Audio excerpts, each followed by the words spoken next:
శ్రీ గురుభ్యో నమః. లక్ష్మీ నరసింహ చరావలంబన స్తోత్రం మొదటి శ్లోకం.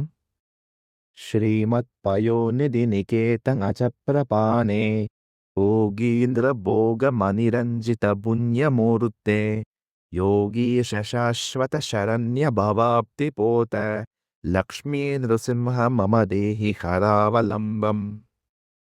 శ్రీమత్పయోనిధి నికేతన చక్రపాణే భోగీంద్ర భోగమనిరంజిత పుణ్యమూర్తే యోగీశ శాశ్వత శరణ్య భవాబ్ది ఓత లక్ష్మీ నృసింహ మమ దేహి కరావలంబం.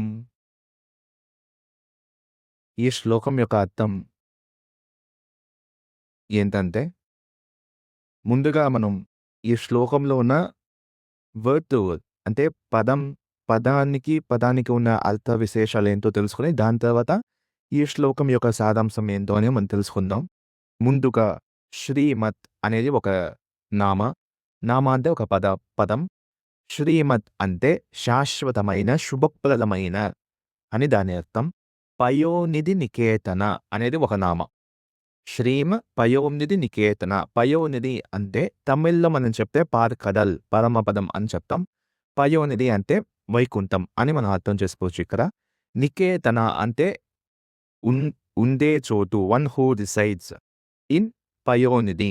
పయోనిధి నికేతన అంటే వైకుంఠంలో నివసించే ఓ స్వామి. చక్రపాణి అంటే చేతిలో సుదర్శన చక్రం పెట్టుకున్న ఆ స్వామి. శ్రీమత్ పయోనిధి నికేతన చక్రపాణి. ఏ స్వామి సుదర్శన చక్రాన్ని పెట్టుకున్నారో ఆ స్వామి వైకుంఠంలో ఏ విధంగా ఉన్నారంటే శుభప్రదంగా ఉన్నారు అని దాని అర్థం. నెక్స్ట్ దాని తర్వాత వచ్చే పాదం భోగేంద్ర భోగమనిరంజిత పుణ్యమూర్తే. భోగేంద్ర అంటే ఇక్కడ నాగాలకి రాజు అంటే మనం ఎవరు చెప్తామంటే ఆదిశేషన్ అని తమిళ్లో చెప్తాం. అంటే స్వామివారు శయనించే ఆదిశేషుల వారు ఇక్కడ భోగేంద్ర అనే నామంతో ఉన్నారు. భోగేంద్ర భోగమనిరంజిత పుణ్యమూర్తే. పుణ్యమూర్తి అంటే మళ్ళీ స్వామినే చెప్తాం.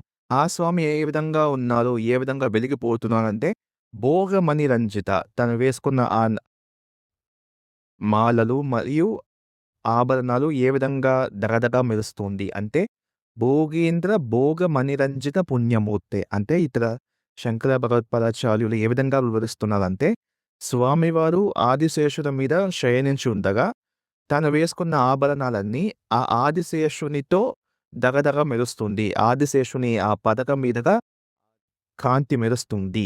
అది మణిరంజిత పుణ్యమూర్తి అని అర్థం. దాని తర్వాత వచ్చే పాదం యోగీశ శాశ్వత శరణ్య భవాబ్ది పోత. ఇక్కడ చూసుకుంటే యోగీశ అనేది ఒక నామం. యోగీశ అంటే యోగాలకు అధిపతి అని అర్థం. శాశ్వత అంటే శాశ్వతమైన.